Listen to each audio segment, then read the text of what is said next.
नमस्कार। आप सभी आयुर्वेद से संबंधित शुभचिंतकों को मेरा अभिवादन और अभिनंदन। जैसा कि हमने पहले भी कहा था कि हम 3 सीरीज के साथ आपके मध्य उपस्थित होंगे। पहला rule the regulation, ask to Anand. दूसरा brush the bushes beyond the boundaries. And तीसरा trend with the tradition, salutation to the science.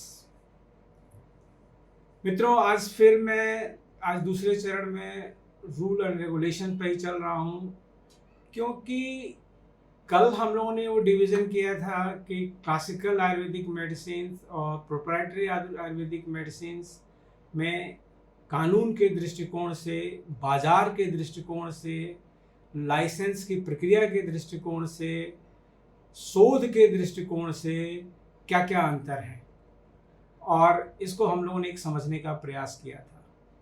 और इसमें यह बात और भी महत्वपूर्ण हो जाती है कि जो क्लासिकल आयुर्वेदिक मेडिसिन हैं, हमारी शास्त्रीय औषधियाँ जो अनुच्छेद प्रथम शेड्यूल फर्स्ट के लिस्टेड बुक से ली गई हैं, उनके ऊपर उनको बहुत ही अधिक शोध करके ही आचार्यों ने उन फॉर्मुलेशंस को बनाया है, वो औषधि पाठ संयोजन किया है।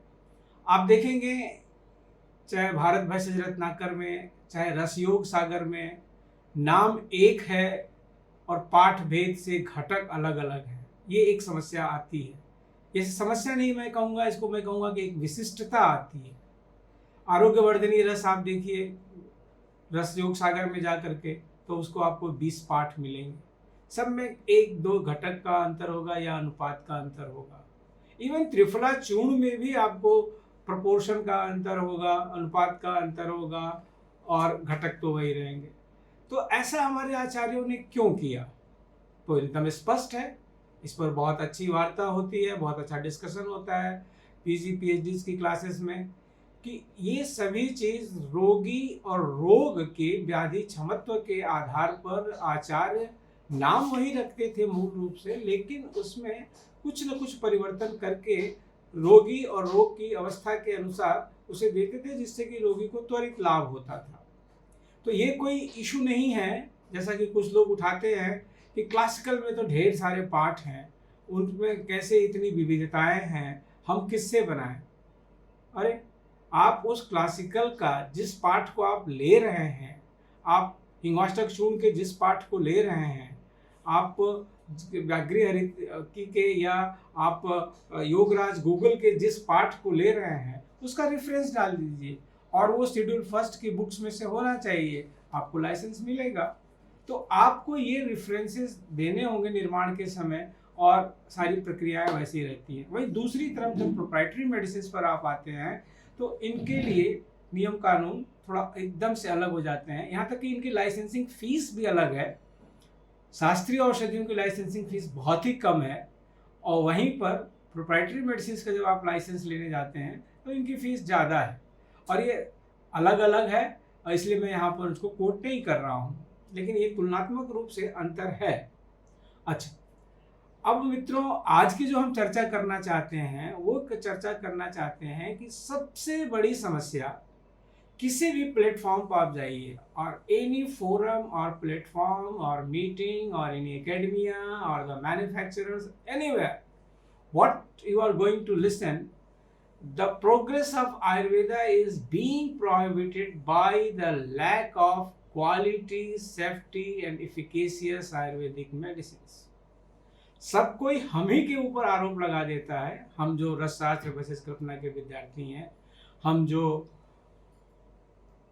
औषधि निर्माण के क्षेत्र से जुड़े हुए लोग हैं, हमारे ऊपर ही आरोप आ जाता है तुरंत कि आयुर्वेद तो बहुत अच्छा है, आयुर्वेद के सिद्धांत बहुत अच्छे हैं, आयुर्वेद का दोष दूषित समूर्छना के आधार पर जब संप्राप्ति विघटन के लिए औषधियाँ दी जाएं तो वह बिल्कुल रामबाण है, रोगी निश्चित रूप से ठीक होगा। बिल्कुल सही बात, रोगी निश्चित रूप से ठीक होगा, इसमें कोई दो राय नहीं है। लेकिन अगला ही वाक्य उनका ये होता है कि बाजार में गुणवत्तापूर्ण आयुर्वेदिक औषधियाँ नहीं है, जिससे कि हमें बड़ी परेशानी होती है और रोगी को यथोचित वांछित लाभ नहीं मिलता है। चलिए मान लेते हैं ये बात भी सही है, और इसलिए बहुत सारे आयुर्वेदिक चिकित्सक स्वयं औषधि निर्माण करते हैं, उनकी गुणवत्ता का ध्यान रखते हैं, और निश्चित रूप से वो बहुत ही अच्छे सफल चिकित्सक हैं। उनको बहुत बहुत बधाई और उनको और बहुत बहुत शुभकामनाएं। लेकिन सामान्य रूप से बाजार में जिस तरीके की औषधियां उपलब्ध हैं, आपकी 8,000 से ज़्यादा आयुर्वेदिक मैन्युफैक्चरिंग यूनिट रजिस्टर्ड हैं, जिसमें कि अब जीएमपी तो ऑलमोस्ट सभी के पास हो गई है। अब WHO जीएमपी की बारी आ रही है, या आप एक्सपोर्ट की बात करें तो COPP certificate of pharmaceutical products की बात चर्चा आ रही है। लेकिन अभी इन सब चीज़ों को हम एक तरफ रखते हैं, क्योंकि हमारी आपकी बातचीत आयुर्वेद की सेवा में, आयुर्वेद के संवर्धन में, संरक्षण में लगातार चलेगी, वर्षों चलेगी। मेरा अपना ये सोच है, मानना है कि आप अगर सहयोग करते रहेंगे तो हम लोग निरंतर इन विषयों पर बात करेंगे। आइए, अब सबसे पहले हमारे ड्रग एंड कॉस्मेटिक एक्ट 1940 में 3 तरीके की औषधियों का विवरण दिया गया है, जिन्हें कहा जाता है कि कोई भी मैन्युफैक्चरर ऐसी औषधि नहीं बनाएगा। जी, ये सेक्शन 33 में miss branded, adulterated and spurious drugs की बात है। आप देखें इस पुस्तक को, और इसके ये 27वें एडिशन में जाएंगे तो section 33E miss branded, adulterated और स्पूरियस ड्रग्स की बात करता है। ये बड़ी शार्प लाइन है दोनों में डिफरेंस करना, तीनों में, कि मिस ब्रांडेड मेडिसिन क्या हैं, एडल्ट्रेटेड आयुर्वेदिक मेडिसिन क्या हैं, and what are the spurious medicine, how one can define, and how drug inspector who is visiting your manufacturing premises will decide that this drug, this sample is misbranded, this is adulterated, and this is spurious. I shall go with the one by one with all these three, because really it is very interesting. And before commenting anything, just I want to ignite your mind with a fact. The fact is, the almost all drug and cosmetic act back 10 years, it is a copy paste of the conventional medicines drug and cosmetic act. I mean, rules applicable for the allopathic drugs. And the same way what they did, they took all those things, inserted in chapter 4th and almost they replaced by the one word ASU drugs. Ayurvedic Siddha Unani Tibbi drugs. ASU. Right? And not a single comma full stop was changed. What is the definition of misbranded drugs, adulterated drugs, spurious drugs, are quoted for allopathic drugs? The same is copy pasted here. My dear stakeholders, think about it. Whether the nature of the materia medica, whether the methodology of the manufacturing of Ayurvedic medicine, whether the storage process of the raw material and the finished product of the Ayurvedic medicines, or many things which are related with the manufacturing units are at par, are similar to the allopathic chemical entities. We are entirely different, right from the nature of the raw material to the manufacturing process and finally to the storage and the dispensing. Then how this law, how this definition of the misbranded, adulterated, spurious is applicable to Ayurvedic medicine with the comma, full stop, copy and copy paste to the allopathic medicines. Yes, of course, it is since 1964. I shall talk about the Ayurvedic Siddha Unani Drug Technical Advisory Board, or the Ayurvedic Siddha Unani Consultative Committee under the section 33C or the section 33D. Here it is the 33E of the misbranded. But these two committees and their work and their functioning and their nominations next time. I thought I should address first the misbranded, adulterated and spurious. And before coming to these, I am raising this point. A law, a definition, a penal action must be according to the subject. It is not two uncomparable things. One side the synthetic material and another way is the natural material in the Ayurveda, and how these two can be governed by the same lines and the same directives. Department of Ayush was established into the 1993 by in the Prime Ministership of the Dr. P.V. Narasimha Rao Sahab. And of course there is a contribution of the, at that time, Padma Vibhushan Vaidya Brahspatidev Tirugunaji in the establishment of the Department of Ayush. When I myself, as a student of the Rasas and the Bheshaj Kalpana, started going through all these things, I started writing to the department, and there is a DCC, Drug Control Cell in the Ministry of Ayush. Kindly look into the matter. Kindly see the matter. It is not justified that we are defining misbranded, adulterated and spurious drugs on the parameters of the allopathic drugs. We should make our own. And of course the advisor there and the many authorities there, every time they ensure, yes, the new Drug and Cosmetic Act is in pipeline. I don't know that pipeline is how much long. And till today, as per my best of the information, the Drug and Cosmetic Act separately notified by the Ministry of Ayush is not in the public domain. Back 1 year, one senior fellow, senior authority heading the DCC cell in December 2022 said me, yes, Dr. Anand, we have notified new Drug and Cosmetic Act. Okay, fine. I was so happy, delighted. I can say delighted. And with my full zeal and enthusiasm, I just downloaded this new one. And when I saw that it is notified by the Ministry of Health and the Family Welfare, my whole enthusiasm was in the way.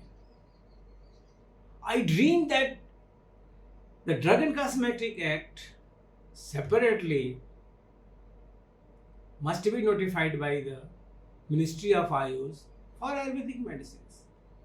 They are doing very good job. They are very much busy. They are modifying it. They have given at least 10 amendments in the last 10 years in the Drug and Cosmetic Act.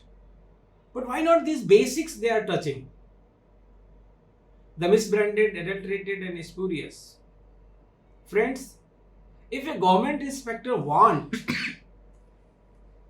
and has the desire to make a problem for any Ayurvedic manufacturer, then on the basis of these definitions given, notified into the Drug and Cosmetic Act of the section 33E, may do very easily, because it is not matching with the nature of our raw material, it is not matching with our manufacturing processes.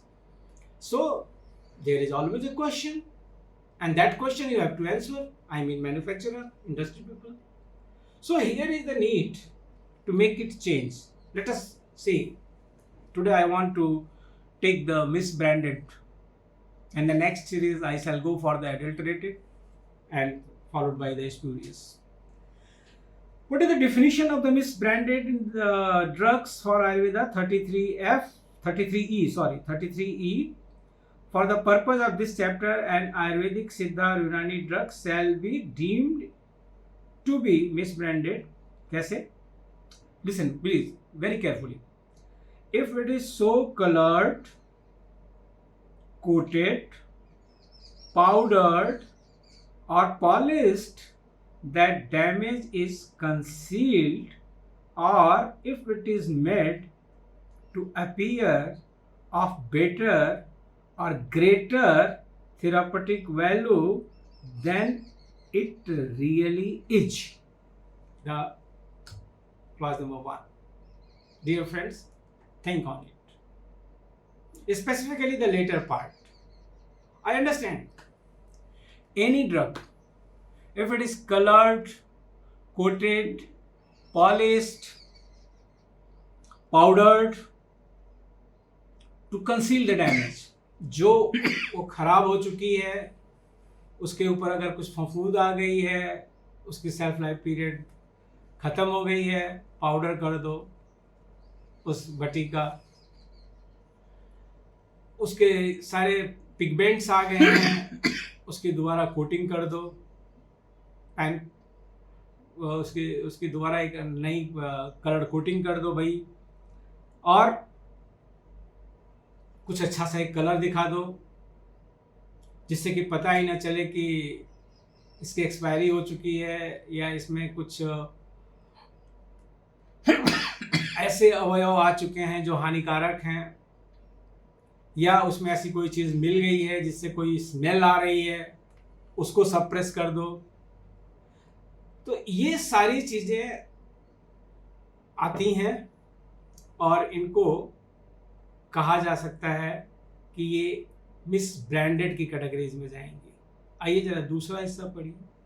ये इसी पे कहते हैं कि it is made to appear of better और greater therapeutic value than it really. अब यहाँ पर आप ध्यान दीजिए, बहुत ईमानदारी से ध्यान दीजिए और चले जाइए जरा बाजार में और पलटिए समाचार पत्रों के अंक, पलटिए मैगजीन्स के अंक, देखिए टीवी चैनल्स को, देखिए ऑल इंडिया रेडियो के विज्ञापनों को, and what you will find, the only one thing common, every Ayurvedic medicine manufacturer is claiming very, very high. This is the notion. I'm not talking about the established Ayurvedic manufacturers who are the backbone of the Ayurveda industry, having business of more than 500 crore. They are very disciplined. Yes, they are very disciplined in their advertisements. They are very disciplined. Their every concern, every unit. They are going through abiding with the law. But ये जो छोटे भैये हैं जो field में आ रहे हैं, और निश्चित रूप से उनको भी प्रगति का अधिकार है, वो भी अपना व्यापार करें, लेकिन वो अपना व्यापार किस रूप में करते हैं? निरोग धाम के विज्ञापन, आरोग्य धाम के विज्ञापन, पेज 3 के विज्ञापन, फर्स्ट पेज पर आयुर्वेदिक दवाओं के विज्ञापन, सर्तिया किडनी ठीक हो जा रही है, सर्तिया ल्यूकोडर्मा ठीक हो जा रहा है, सर्तिया जोड़ों का दर्द ठीक हो जा रहा है, वो सारे क्लेम उन दवाओं के नाम से। मैं किसी दवा का नाम नहीं लूंगा और न किसी कंपनी का नाम लूंगा, लेकिन आप समझ रहे हो कि मैं बात कहाँ कर रहा हूं। उनके क्लेम्स देखिए, वो बाल से ट्रक खिंचवा दे रहे हैं, वो दांत इतने मजबूत हो जा रहे हैं कि वो उससे कुछ भी तोड़वा दे रहे हैं, अपाहिज को, अपंग होने वाले को दौड़ा दे रहे हैं। तो जब इस तरीके का ड्रग विज्ञापन आता है और निश्चित रूप से उसमें ये लाइन लगती है कि अपीयर ऑफ बेटर और greater therapeutic value than it really is, क्या किसी मैन्युफैक्चरर ने जो इस तरीके के विज्ञापन दे रहा है उसके पास कोई डाटा है कि नहीं उसकी दवा ये काम इस तरह से काम करती है, या वो सिर्फ विज्ञापन दे रहा है? 99% सिर्फ विज्ञापन दे रहा है। और इस विज्ञापन के चलते और इस नियम के चलते मिस ब्रांडेड ड्रग्स के जो सेक्शन 33E में है, उसके लिहाज से वो सिर्फ मिसब्रांडेड ड्रग है। आगे बढ़ते हैं, दूसरा ही क्या कहते हैं, if it is not labelled in the prescribed manner. चलिए, लेबलिंग जो है उसकी उस तरह से नहीं है जैसा होना चाहिए। Maximum, again I am dividing it into the two category, the established manufacturers and those who are making just a business, nothing else, not responsible for anything or any effect of their Ayurvedic drugs, what they are preparing. See the labeling. Labeling must be through the rule 161B in that guidelines. Batch number, manufacture, lot number, expiry date, ingredients, confirmation, many things. And see here in the market, go. You will get only the mobile number of the product. Contact this and you will get a bottle. That's it, the medicine which will cure your diabetes. No label. Nothing. This is the pathetic situation in which we are working. So when people blame us in the progress of Ayurveda, these misbranded, adulterated, spurious Ayurvedic drugs of the market is responsible. This is true. Where is the onus? Who is responsible for all this? Yes, manufacturers of that quality, regulators of the country, and certainly the academia and the physicians who are prescribing those type of medicines prominently. Regions, they know very well why they are prescribing such kinds of the medicine, which is even not properly labeled. Come to the third. If the label or container or anything accompanying the drug bears any statement, design or device which makes any false claim for the drug or which is false or misleading in any particular. That's it, is very similar. मैंने शुरू में ही कहा कि बहुत sharp line है इनके division में। जो पहली बात थी कि ग्रेटर थेरापेटिक वैल्यू, यही बात यहाँ पर सी में भी कही जा रही है, 33E के सी में, कि इफ इट इज लेबल और content anything accompanying the drug bears any statement, design or device which make any false claim for the drug which is false or misleading in any particular. Yes, we are discussing the same. आप देख लीजिए कि कितने तरह के claims बाजार में हैं बिना लेबल के, जिनके नीचे सिर्फ मोबाइल नंबर दिया जाता है, कोई लेबल नहीं होता है, कोई उनकी बिक्री का कोई कानून नहीं है, उनको कहीं से भी कोई भी, और जनता हमारी इतनी, क्या कहें इससे, हम जनता को बहुत विश्वास करती है भारतीय जनता। वो मोबाइल नंबर से दवाई को मंगा के खाती है, उसको क्षणिक लाभ होता है, वो 4 लोगों को और खरीदवाती है कि खा लो, लेकिन उसके जो दुष्परिणाम होते हैं और जो कि कार्सिनोजेनिक के भी रूप में हो जाते हैं, तब तक चिड़िया चुग गई खेत। क्यों नहीं भारतीय जनता एक अच्छी दवा से, एक जीएमपी सर्टिफाइड, एक ब्रांडेड कंपनी की जिसकी साख है बाजार में, उसको क्यों नहीं खरीदती है? और ये भी बताता चलूँ मैं आपको कि ये जो मोबाइल नंबर से जो मार्केट में दवाइयाँ हैं ना, जिनमें कोई पता नहीं होता, बहुत महंगी आती हैं।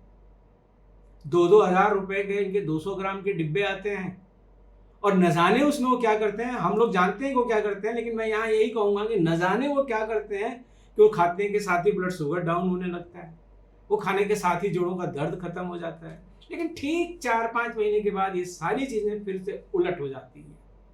तो फॉल्स और मिसलीड करते हैं। तो इस तरह से अगर हम इस ब्रांडेड के डिफिनीशन पर जाएं तो ये तीनों के तीनों क्लॉजेज ऐसे हैं कि इसमें कोई आयुर्वेदिक इंडस्ट्री एग्जिस्ट नहीं कर सकती, क्योंकि सबको सुधरना होगा। इसमें एडवर्टीजमेंट में एस्टेब्लिश लोगों को भी सुधरना होगा, जो कि 1000 करोड़ का बिजनेस रखे हैं, उनके भी एडवर्टीजमेंट्स कहीं कहीं कुछ ऐसे ही आ जाते हैं। एक बड़ी नामी गिरामी कंपनी है, उसके ऊपर ढेर सारे मुकदमे चल रहे हैं।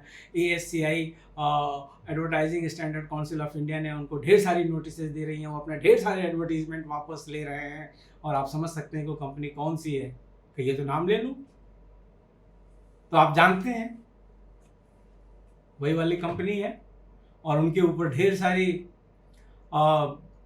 नोटिसेस हैं उत्तराखंड सरकार से, चाहे आसी से, और वो लोग अपने एडवर्टीजमेंट सब बदल रहे हैं और क्योंकि उनके ऊपर ये शिकंजा है।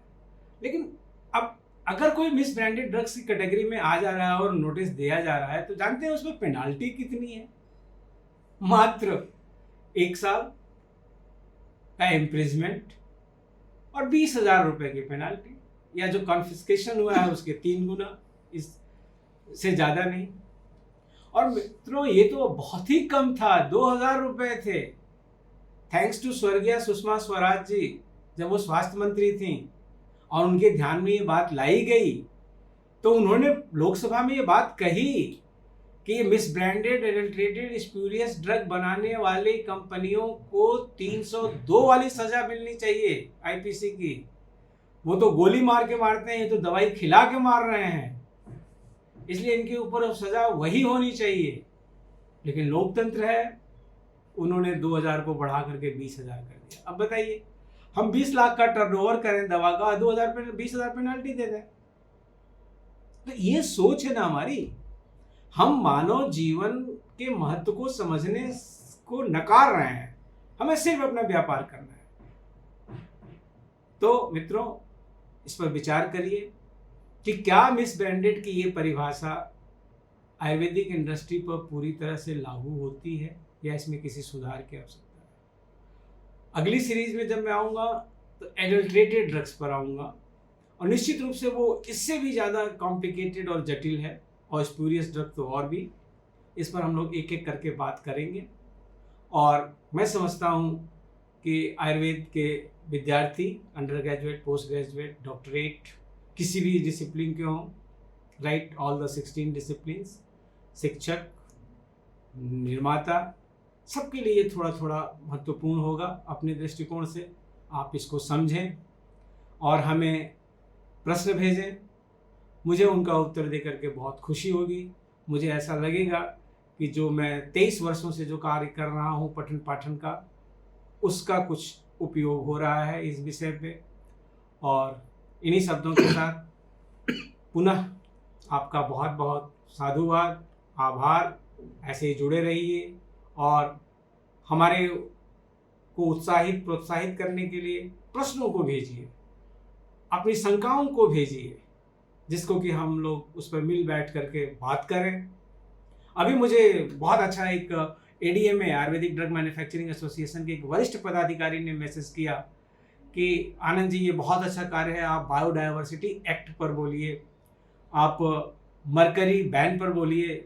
मैंने उनको कहा, चंदू भाई उनको हम लोग बोलते हैं, कि देखिए अभी हम धीरे धीरे शुरुआत कर रहे हैं, सिंपलर टू कॉम्प्लेक्स की तरफ चलेंगे।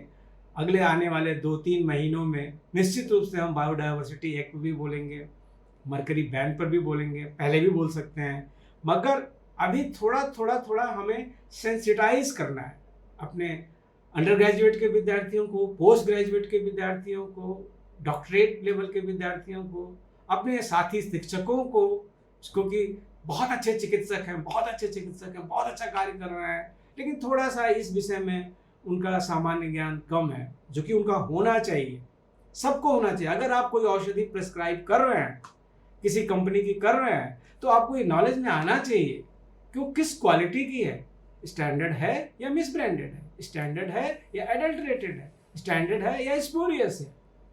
और अगर आप मिस ब्रांडेड, एडल्ट्रेटेड और स्पूरियस को प्रिस्क्राइब कर रहे हैं तो मेरे माननीय चिकित्सक, आप स्वयं भी जिम्मेदार हैं कि आप मानव जीवन के साथ खिलवाड़ कर रहे हैं। धन्यवाद, पुनः मिलेंगे। साधुवाद, आभार, नमस्कार।